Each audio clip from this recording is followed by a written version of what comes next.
Everyone. So today we have a very special guest, my good friend Arvind.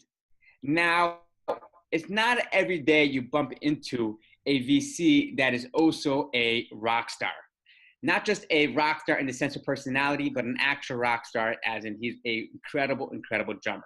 So I highly suggest you go to YouTube and you type in his name and look at some real clips. But besides that, he is someone that had worked with the top banks in the world, HSBC, Barclays, and Citi. He has started with them and has built up their company within India and East Asia. He currently is a VC with Jungle Ventures, and his focus is in fintech. So Arvind, I am very excited to have you with us here today on the show.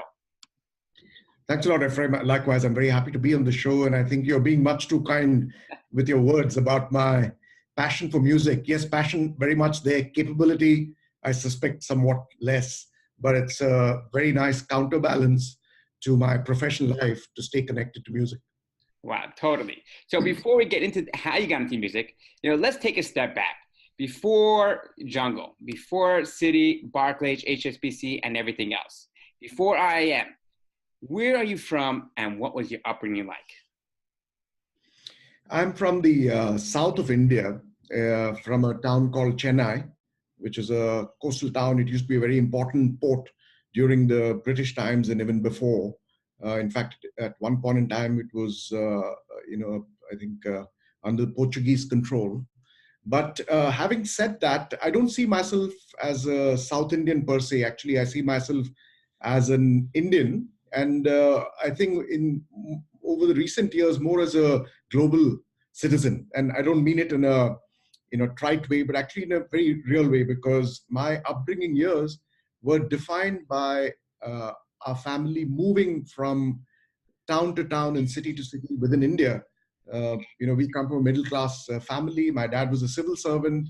My mom was a teacher for many years in a school. So as a civil servant, my dad was posted from one town to another town every 3 or 4 years. So as a result, I have very early memories, even going back to maybe 8 or 10 years, of us packing things and getting into a train and leaving for the next town. And as a result, we lived in the west of India. We lived in the north of India. Of course, we lived in the south of India, and all of that kind of formed very early impressions and experiences for me that actually made me culturally a lot more inclusive even within my own country, because India is a diverse place, culturally and language-wise and food-wise. It can feel like a completely different country if you go from one region to another. But I think those early years and through my childhood gave me a very important kind of grounding in assuming an identity that was over and above, where I came from. And once I stepped out into my professional, journey, I then became a, global nomad. And so childhood years were a domestic nomad, professional and, adult years were a global nomad. And so I see myself as a bit of a melting pot. I am in the middle of 3 kids, and so we've had very special memories. My 2 sisters also professionals in the finance space. One is actually an entrepreneur herself. So there has been an interest in going beyond our own spheres of life and actually taking our education and doing something with it that can actually have a slightly wider impact. And that's what has actually been a cornerstone of our upbringing. Right. Wow. That is absolutely incredible. I mean, kudos to your parents on the principles and values that they instilled in you and your sisters. That's amazing. And for sure, you're instilling that on your children. I need to understand something. So before we get into the bigger discussion and everything, you had a band, in my understanding, in college called the JokaBands stand. I've watched some clips of it when I was doing the research process, and you guys were really good, I have to say. Thank you. What made you go ahead and start this rock star band, back in college? I must first comment that your research is pretty awesome, because you and I didn't speak about this interview until a few minutes ago and what we will be talking about. So I'm pretty impressed, with your research. Uh, Music has always been, with me from very early on. My mom was classically trained as a singer. Dad's a musicophile. So we were brought up at home to the sound of music, and that kind of probably I absorbed, and so I found expression to it during my undergrad years. So met a bunch of other folks in college dorms, started a rock band, felt pretty cool. And then when we went to grad school, I found that there were like-minded souls who came from other undergrad colleges, and before we knew it, we could actually, form a band and play some music together. And we that happened actually a tea cafe outside the campus gates of our Institute of Management in Calcutta, and there used to be a bus route that used to ply from that outside our gate to the city center. And that used to be called from Joka to Bandstand. That was the starting point and the terminus of that particular bus route. So we just looked around as we decided to form a band. And we said, hey, why don't we name our band after that bus out there?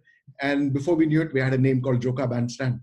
And so it feels really special because, we played some pretty interesting music of that times. It was all blues and classic rock, and we left behind a kind of an institution, much to our joy, because we had our 25th reunion of college a few years ago, and we were told that since the time we had graduated, there'd been a avatar of Joka Bandstand every year since we had graduated.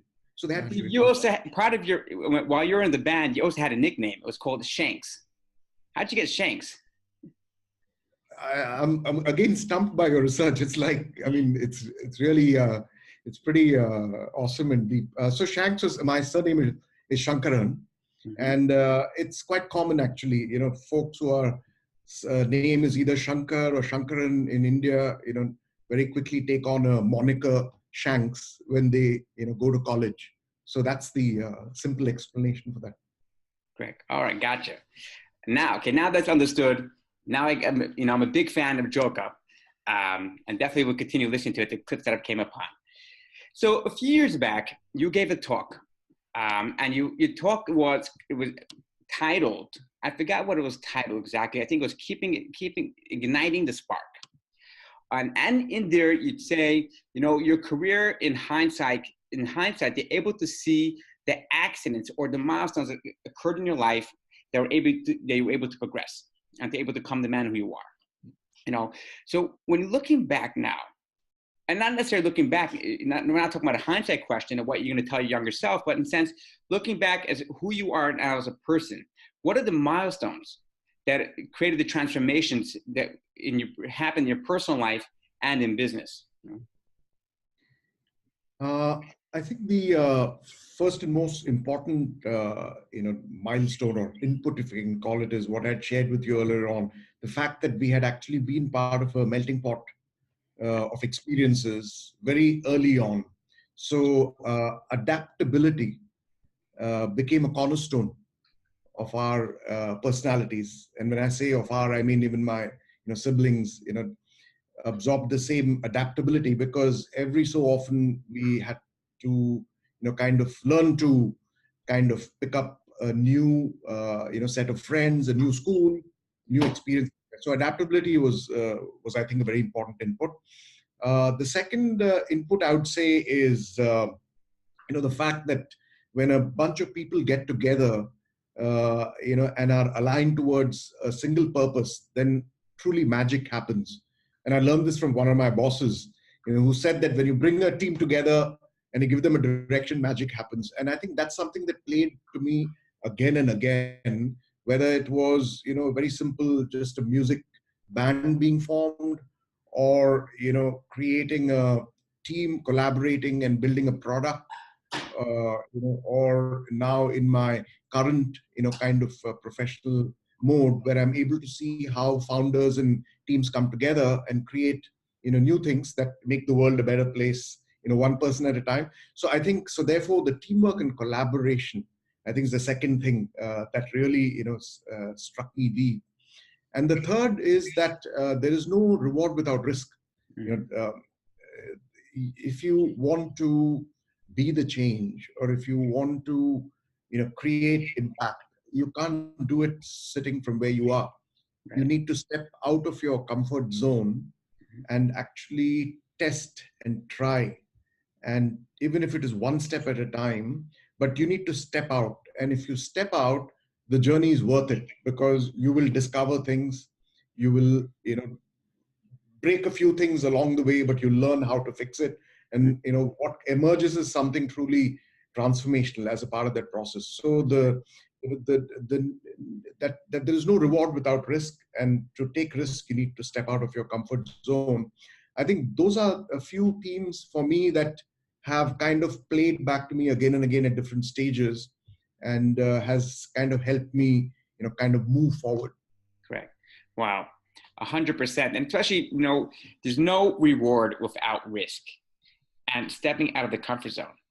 All the time, we get either we're afraid to take that risk, or we just get, competent in the comfort zone and we don't jump out of it, because you know what? It's comfortable. It's okay. I know what's going to happen tomorrow. I know what's going to happen. I know what happened yesterday. I don't have to be worried about, any type of occurrence, side occurrence, or some type of obstacle. But the real growth happens, like you said, when we take that step and we jump, we don't go under, we jump over the obstacle. When we take that step, that's when the real growth happens. And I need to remind myself that. And I think we constantly always have to remind ourselves that that's the only way to grow is through that. So let me ask you, you had the most wonderful career in banking. You worked for the top banks, you had executive positions there. Why make the transformation to venture capital? Why jump over to a whole new industry, take on, and a whole new risk?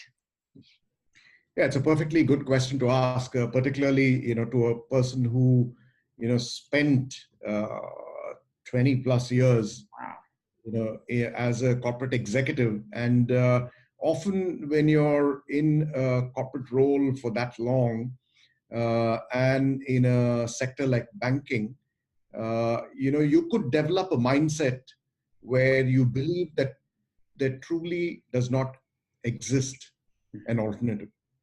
And I know that I was kind of beginning to get into that kind of a mindset where, even if I thought about, maybe doing something different, I always kind of came up to a point where I'd say that what could possibly be out there that's any better than, what I'm doing at the moment. So the alternative never really kind of existed in my mind space, which obviously was, far from the truth. And the other thing was, of course, I was having a lot of fun, during my corporate career as well. So I am who I am because of what I, learned and the opportunities I was given during my corporate career. And I can't, take away from that. I think I'm really fortunate for that.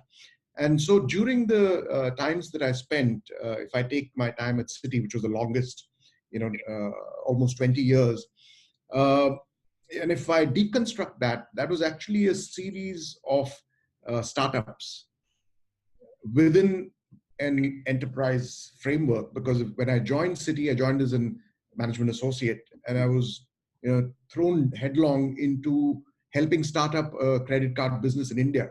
And back then, execution in a terrain like India was just fraught with every possible risk that you could think of. And so it was very exciting for me to be given a responsibility along with others to build something with risk capital, but with a brand like Citi behind us. And from there on, every 3 or 4 years, I can say, whether it was a change of country, and I was fortunate that I could work, in different markets like, Singapore, in Indonesia, in Europe, in Hong Kong. So every so often, there was a new opportunity for me to either, kind of create a new product category, enter a new market. And so the time that I spent in corporate life, while it sounds like, I was a lifer, actually it was very interesting and rewarding for all the experience. It felt like a startup, felt like an entrepreneur. Mm. Uh, when the time came for me to move out, it wasn't, kind of a planned, crossover. So it didn't happen, like I sat down and thought about what I should do in life. And Yeah. I think, but certainly the backdrop created the kind of catalyst, because a few years ago, the banking industry was going through its existential crisis moment, Right. with the GFC kind of creating massive headwinds and tremendous kind of hunkering down of the banking sector in trying to fix its own house. And at that time, I kind of felt that perhaps the return on my efforts and the knowledge that I had built up could actually be better leveraged Mm. outside, because I did see the fintech phenomenon beginning to build up, Right. particularly in this part of the world. And Singapore, now is pretty much racing to be the top global fintech hub. Either has already displaced London or is about to Oh, displace wow. London. So I could see this phenomenon back then, talking about 4 years ago. And so it did take a lot of courage. It's not a simple thing for a corporate executive after 20 plus years to actually say, let me do something else, without having a clear plan of action. Right. So that's how the kind of the move happened. And at that point in time, I was kind of figuring out what I wanted to do. And for me, sports is a big other passion other than music. So I play a lot of tennis. I used to play a lot of golf. I haven't played lately, but so I happened to meet up with some like-minded folks. We actually went out there and started up a sports marketing venture to bring bespoke tennis and golf experiences to Asia. And we went about sinking in some money. We hit the road. We went and pitched our product to multiple brands and sponsors, etc. But at the end of 6 months, we kind of realized that perhaps there was a problem with timing, and so we actually pulled the plug on that venture. Mm. So for me, in some sense, if I look back, that was the forerunner of really kind of truly understanding what goes on in the life of a founder who is actually trying to respond to the new landscape of technology and marketplace opportunity. And that kind of got me interested in saying that this is something that I can probably spend some time in. And fortunately, I kind of had a chat with a founding partner of Jungle Ventures, who were building out their operations in Southeast Asia at that point in time. And so we got talking, and they were looking for somebody who had significant operating experience in the financial services industry. So one thing led to the other. I said, this sounds like an interesting, thing for me to step into. So that's how I went into the venture capital space, and to really spend a lot of time with the founders and the portfolio companies for Jungle Ventures to see how I can bring my knowledge, skills, and experience to help them build what they're building. Right. Wow. And I love what you said before, that the whole entire time you were a intrapreneur, in the sense that you're working in a big company, but you were an intrapreneur within a bigger company with having the backing of Citi to start the credit card processing, and to do the other things. So you had it in you already to do it, and you were finally able to take those skills afterwards and apply that in Jungle to other founders. But my question is, being such a long time executive and working for a long time in the corporate world, how is that transition into a startup world where there's no formalities, in the sense you're not coming every day in a suit and tie, and the culture is more laid back, and it must have been a whole different transition, in the sense that's not about the corporate bureaucracies and everything. Right?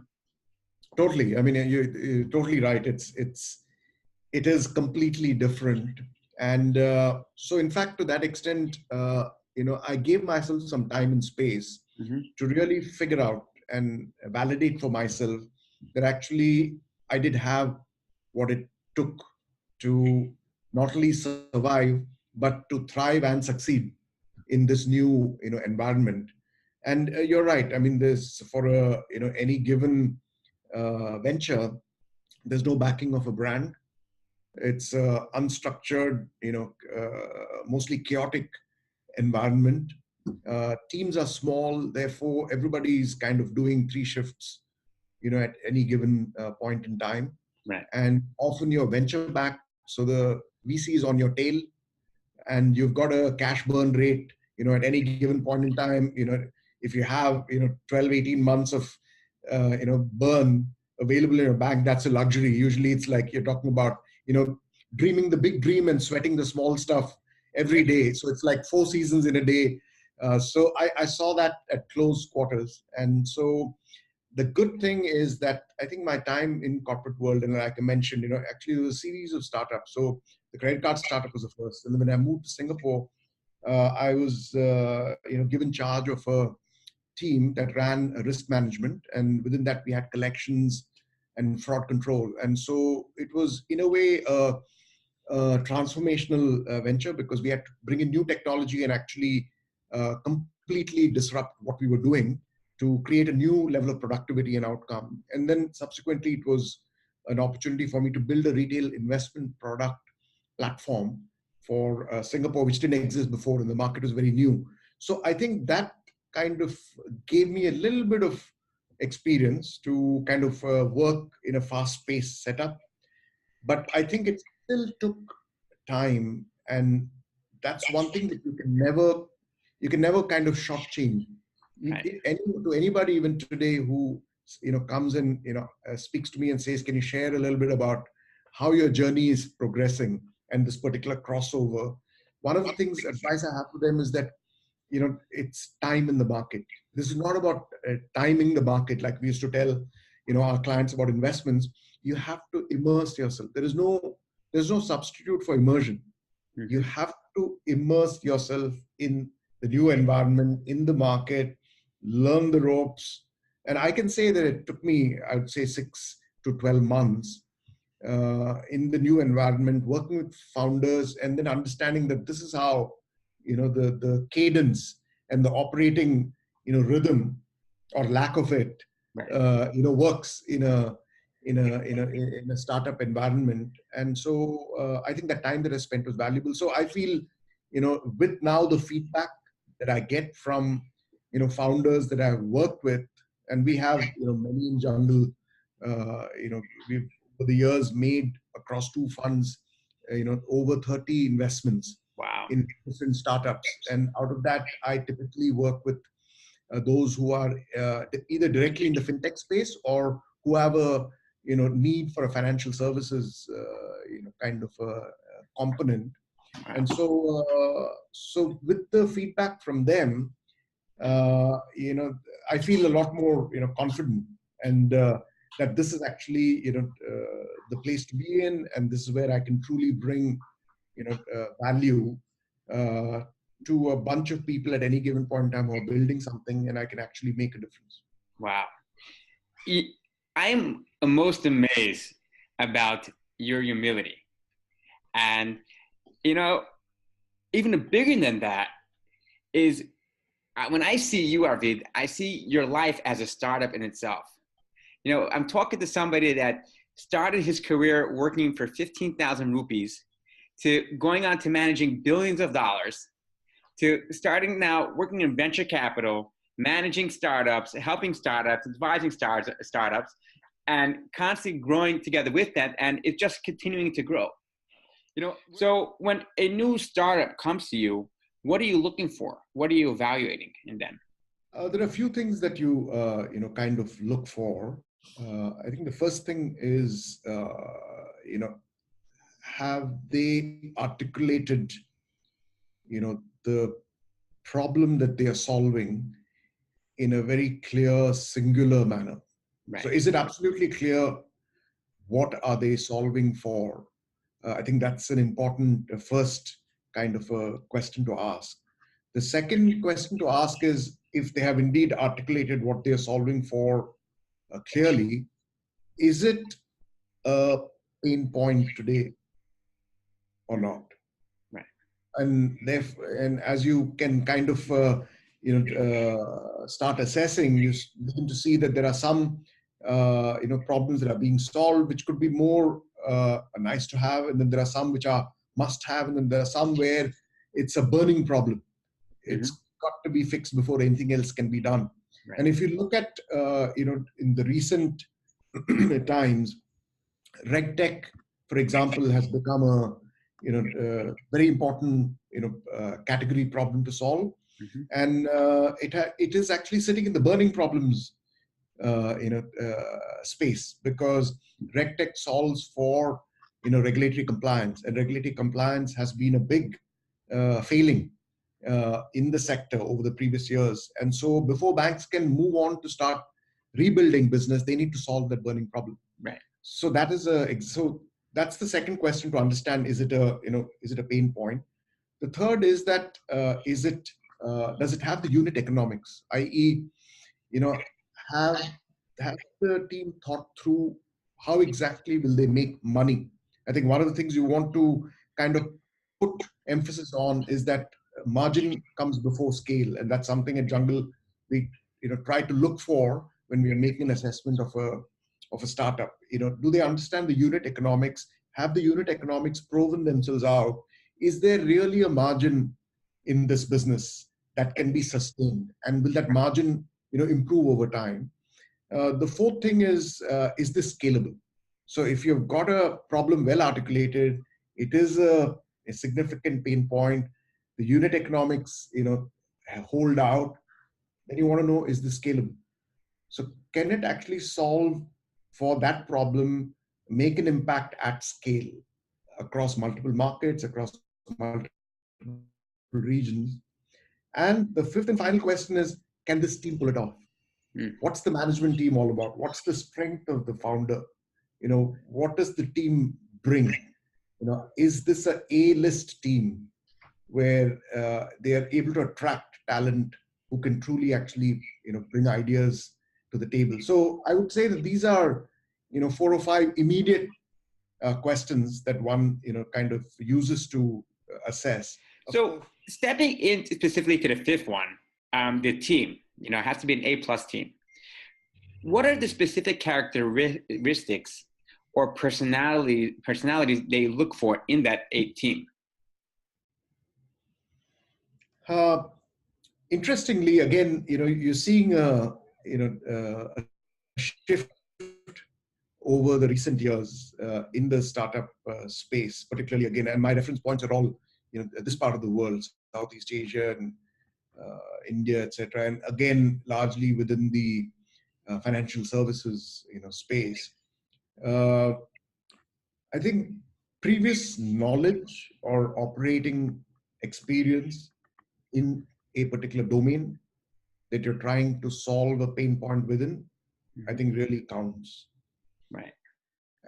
And we have had folks who have come with skills that come from outside the domain, i.e., I'm trying to solve for a regulatory compliance process workflow problem, and I'm an expert in design. I have not worked in the financial services sector, but I do design really well. So I think where we are now seeing is, firstly, I think that domain knowledge is very important. So between somebody who has domain knowledge and somebody who has, say, an enabler like design, I would first look for domain knowledge and actual first-hand domain knowledge. The second thing is, obviously, if you've been an entrepreneur before, then you truly you know what it's going to take. The tough journey that it's going to involve. So obviously, previous experience of entrepreneur counts for a lot, and particularly if that was a successful outcome of the previous venture, then obviously that kind of is a positive. And I think the third thing is attention to detail. How execution oriented are you? Are you strategy person who does extremely well in articulating what needs to be done. But as you get down to terrain, do you really have an understanding of execution? And are you a detailed person who can actually, keep track of the breadth and the depth of the execution? Mm-hmm. And I think the fourth thing is in terms of hiring ability. Can you attract good talent in turn? So if you were brought into the venture, will you be able to, shout out to a few people and they will just put their hands up saying that because we like working for this person? Right. We've done a gig together before, we know, we're going to do something magical, so we'll sign up for it. So these are some things one would look for. You must have been an incredible manager. So I would love to know what your management style was like, and how can someone become a better manager in a company, a leader, or even a better investor, in their organization? Again, going back to my experiences in the corporate life, I think one of the things that you learn your ropes from is obviously your bosses. Right. And I've been fortunate, to have a few bosses along the way who were true leaders, and we could role model ourselves after them. And I think that really forms a big part of how you develop yourself, by seeing others who can serve as role models. And the other thing is of course what is intrinsic to you, because each of us comes with a certain set of personality traits, and you can't really change that. You can try and behave like someone else, Right. but you can't do that for long. You is going to be you, sooner or later. So it's that combination of the environmental, role modeling opportunities and the intrinsic. So for me, for example, starting out in the very first job, which was the startup of the credit card business, we had an amazing leader, called Ashok Dutt, who was, leading just a small tribe of us folks who all came from, different backgrounds. Many of us were green behind the ears, just had a business school degree, didn't know anything about, kind of workplace, etc. So he, really truly gave us belief in ourselves that we could actually achieve something. Right. And backed it up.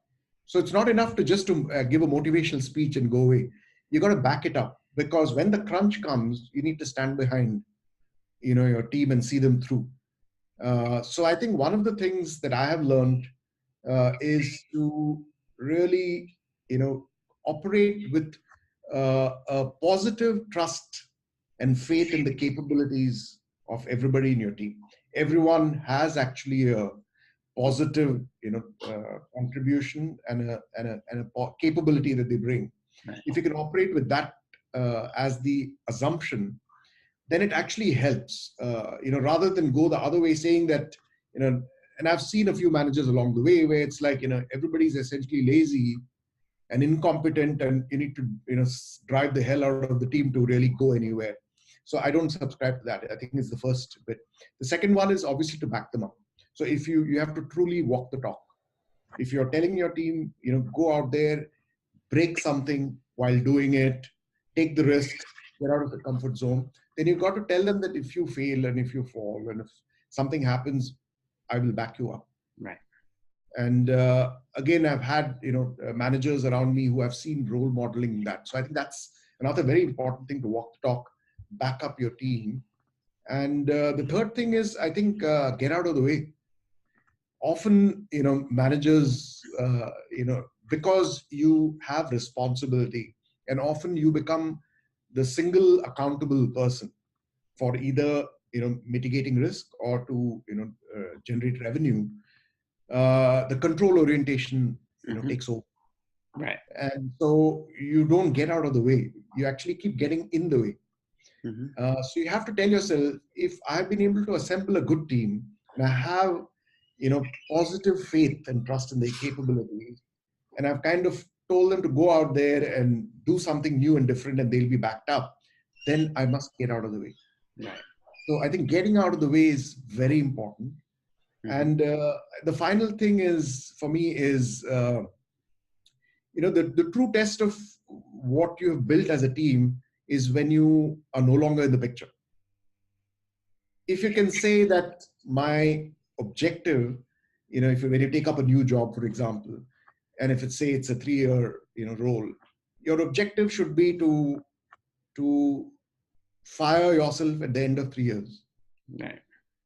If you can remove yourself from the picture at the end of that time, and the team does amazingly well and keeps going without you in the picture, then I think your style is truly withstood the test of time. So those are some things I think that really kind of have kept me in the right place. And obviously there have been crunch times, there have been good times, and there's always a kind of cycle. So one needs a style that kind of is resilient. And I find that particularly in the last 5-10 years and going into the future, I think resilience is going to become a very important characteristic. And I say this not only for folks who are right now middle managers in the industry, but also the millennials and the people who are joining the workplace into the future. I think resilience is going to be very important because the world has become a more complex place. There's a lot more of the black swans that we see, and things that you can't really explain because you can't often find data points you can draw a line through. So then resilience is going to become very important. And for me, I think the sum total of some of those things that I've absorbed from role modeling others and some of my own personality traits, I think have kind of created that resilience over time. Wow. Those can be placed on a format for principles of management. It can be used for, having, first of all, being that example, like to be a leader, you have to be an example. An example is someone that, you want to emulate the way they're doing it. They're leading by example, not to micromanage, which means jumping out of the way. I love that. And then firing yourself is just amazing. Like, you should be able to leave and people should get it done, and they want it, and they'll get it done because they want to get it done. Not because they're scared of you or afraid of you or repercussions. No, because they have such passion for the work, and the culture is just so phenomenal that they just want to do it. Yep. It's incredible. So with your long career, I'm sure that came together with a lot of failures and a lot of pitfalls and a lot of hardships. Talk to me about a dark period that you went through, like in your career, that you thought, forget about it. Everything's going to hell. It's going to break loose. And tell me about how you overcame that and the lessons you learned from it. Sure. There have been many along the way. I think the first one was very early on during the credit card startup days in India. Like I mentioned, in India back then, the terrain was a very challenging terrain. And interestingly, our the business leader back then that I spoke to you about, a role model for many of us, the first thing he did was to actually go and buy a power generator set for the office. He said, before we dream the big dreams, we need electricity 24/7. And in India, back in those days, you couldn't be assured of electricity. In fact, you would not have electricity for many hours every day. So we actually went out, and Citibank owned a captive power generator set. That was the first acquisition that we made. And then we went about building an office, that we would love to work in, etc.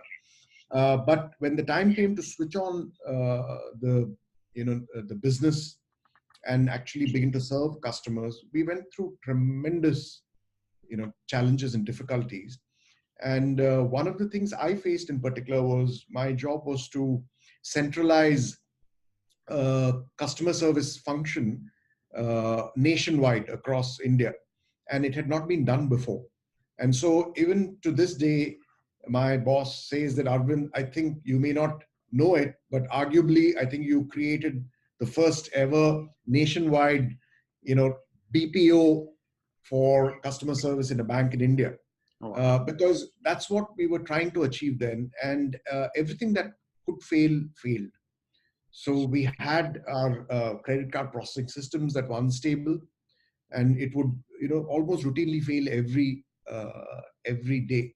Just when the batch run was going to happen at night, that meant, motivating the team to actually do a second shift, and re-inputting all the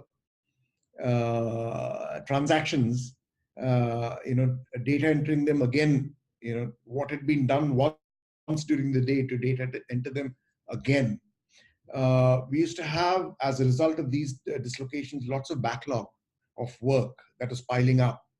And we had, committed service level KPIs and metrics to our customers, because we were Citibank and we were bringing a new, style of banking, a new credit card product. But in the back end, I, as a manager, with a team of people who were all graduates themselves, and me not having had any prior work experience, just a business school degree, and of course I was an engineer, but that didn't, prepare me for anything like this. How does one, kind of motivate oneself and motivate the team to say that, hey, there is light at the end of the tunnel. We just need to dig in deep to, clear the backlog, re-input the transactions, if required, give up on leave and actually be able to work continuously. I think that was a big first challenge for me. And we failed many times along the way. We simply could not keep up with it. And I think the way I was able to kind of pull myself together was, one, of course, we had this role model leader who we could go to, and he was never fazed by anything. Even if we went and told him, boss, we have huge backlogs, the system is crashed, and it's like doomsday, he would like totally, kind of take it in his stride and break it down and actually solve bit by bit. So I think one of the things I learned was, just first, keep calm. There's nothing that can't be solved. Second is, break it down into chunks. Don't try to solve for the whole thing, because it could be overwhelming. Break it down into little parts. Try and solve, little things first. And when you start solving little things first, you start gaining confidence again. And third is that you have to, take time out to reward people and actually go out and actually celebrate later what back then looked like disaster. Often this happens when when you go through this kind of kitchen fires on a regular basis. But when you look back a quarter later or a year later, and many of us who came from that uh, tribe who started the business back then, we are still in touch today. Wow. We have our own WhatsApp group. We have had a reunion, some years ago.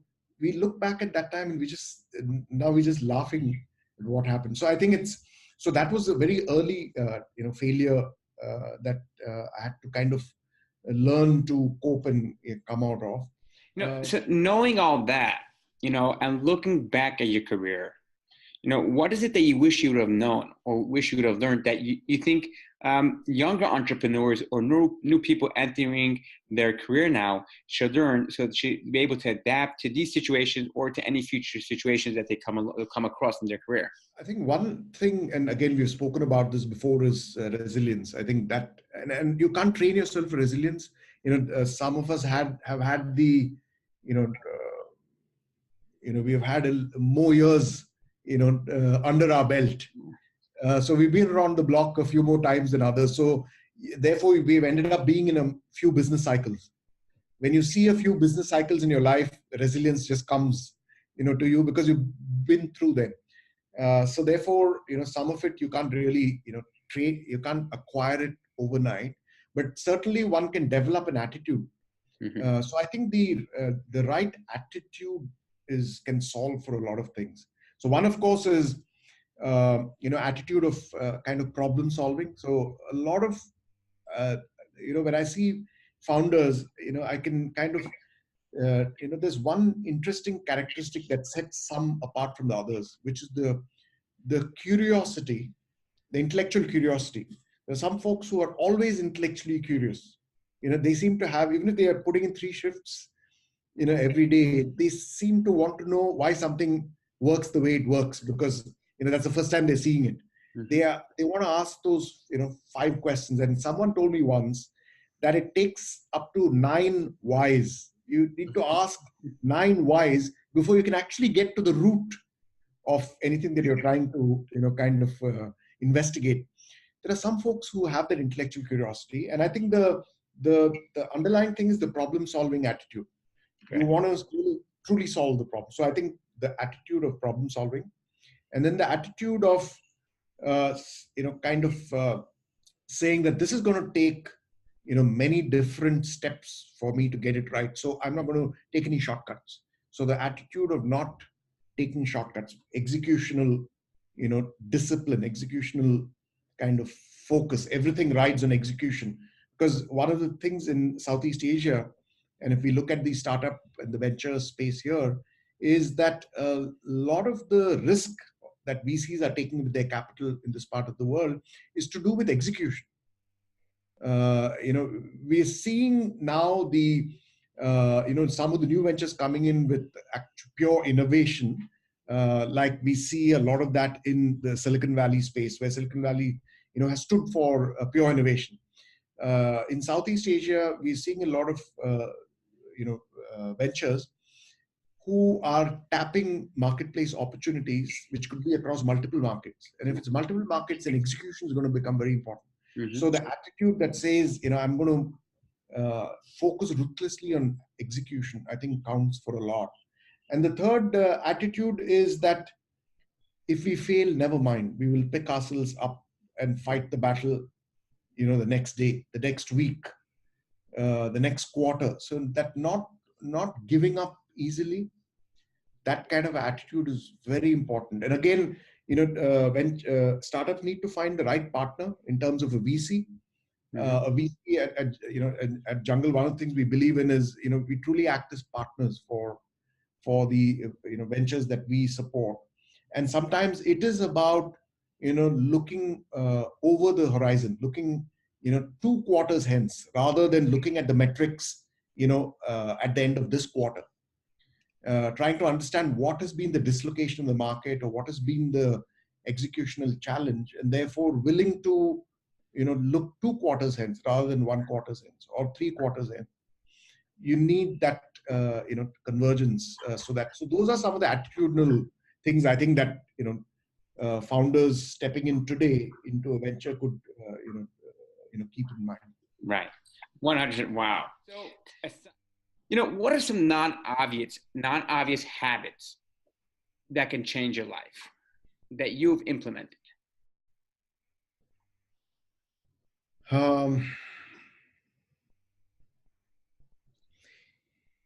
One thing that I've tried to pay a lot of attention to in recent times is just health in particular. And when I say health, I mean not necessarily addressing a illness or anything, but just paying attention to health. Right. And one of the things that I see, among the millennials, and I'm not profiling millennials. I don't want to. I'm not making a judgment call or anything. There's similarly a same type of issue among folks of my vintage is we don't pay sufficient attention to our health. Okay. Yeah. While we are going about doing all these wonderful things in our professional spaces. So I think it's very important to take time out, to have downtime. Mm-hmm. I think downtime is really important.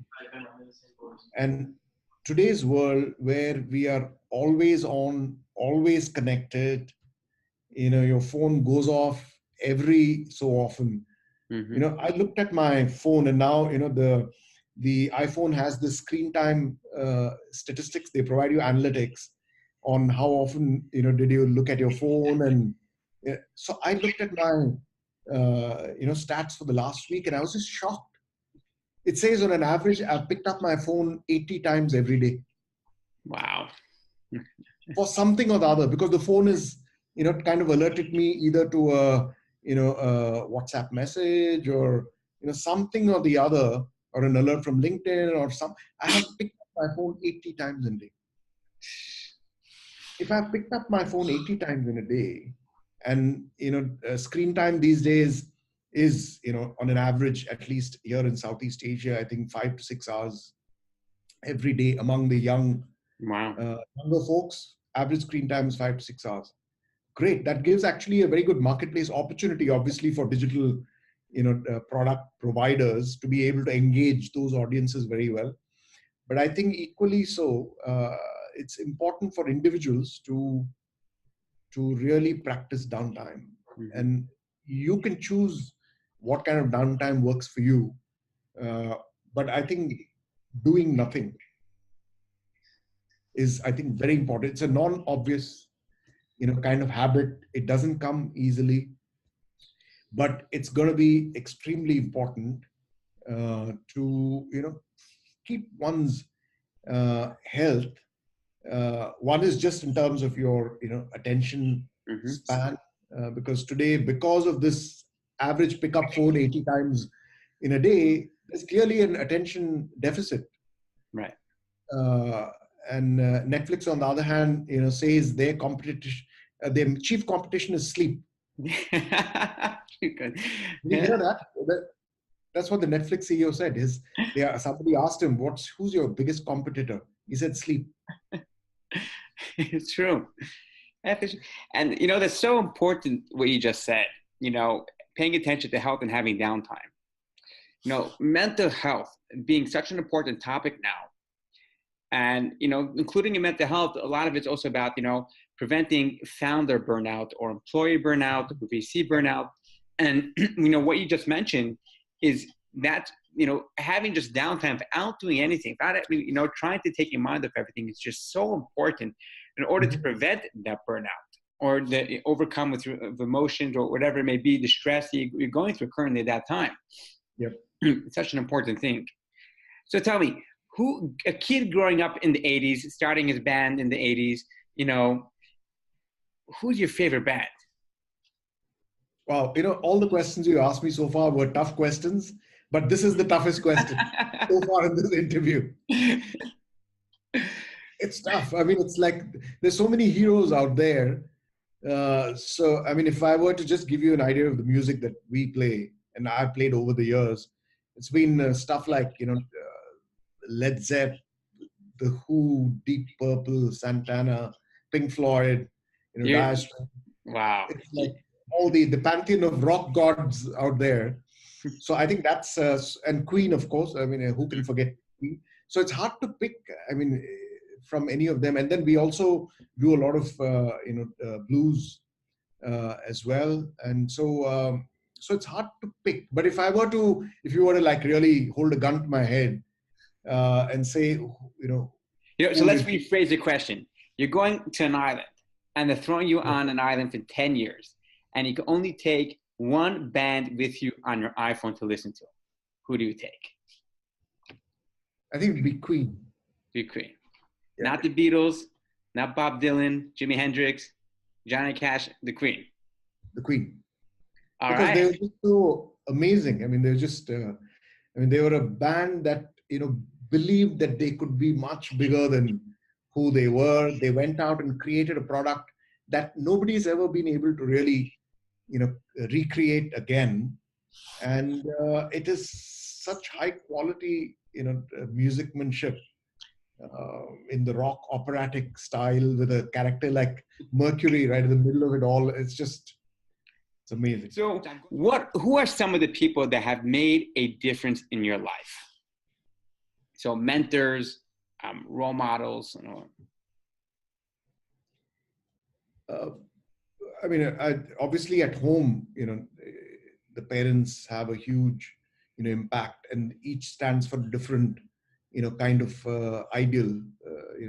Dad's always been about, integrity and, have that value system. That underpins everything that you do, so that you always know what's the right thing to do. So I think that it's an absolute kind of a standard. It's not a relative standard. It's an absolute standard you set for yourself. And from mom's side, it's been the passion for people. Just the empathy and connection with people, and of course music, huge.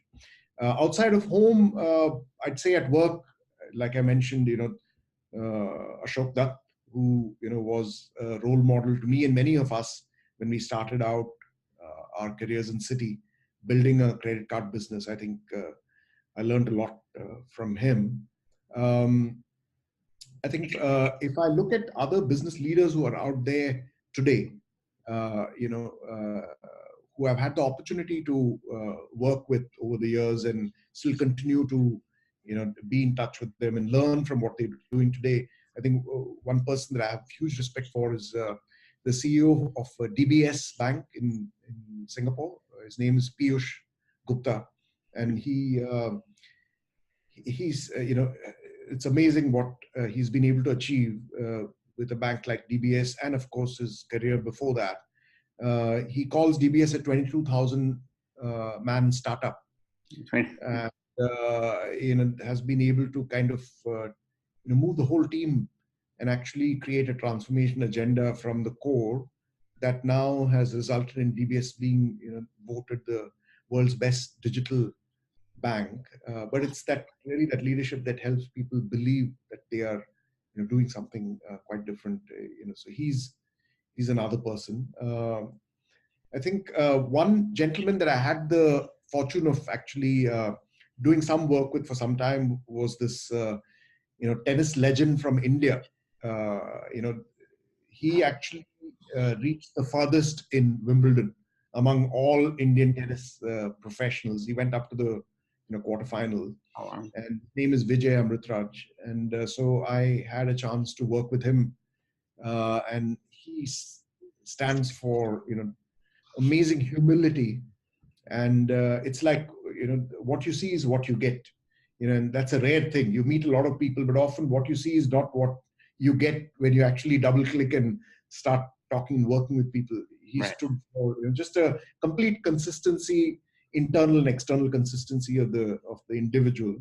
I think those are some folks who have made a real kind of impression on me. Wow. So going back 30 plus years, what do we tell a young Arvind coming out of college? He has a whole entire world in front of him. So he could go into banking, he could go into startups, he could go work behind the kiosk at Starbucks. What do we tell him? Yeah, if I had the chance to do that, and not that I have even a single day of regret. I think I'm blessed to have had the kind of resources and the friendships and the experiences professionally, personally, all these years. But I think if I had to talk to that young Arvind again, I'd say, hey, go out and build something. Just venture forth, and you will find something that is interesting to do, and you will make a difference to others, and it will be very rewarding. So just be bolder. If there's one thing that I could have told the younger Arvind back then, I think is be a lot bolder than you were. Wow. Incredible. Arvind, you're not only lighting a spark around the people around you physically, but also within myself and people, that are going to be listening to this and watching this.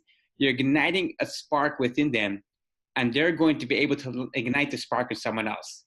We're creating lamplighters. Lamplighter is someone going around igniting lamps within each and every single individual person.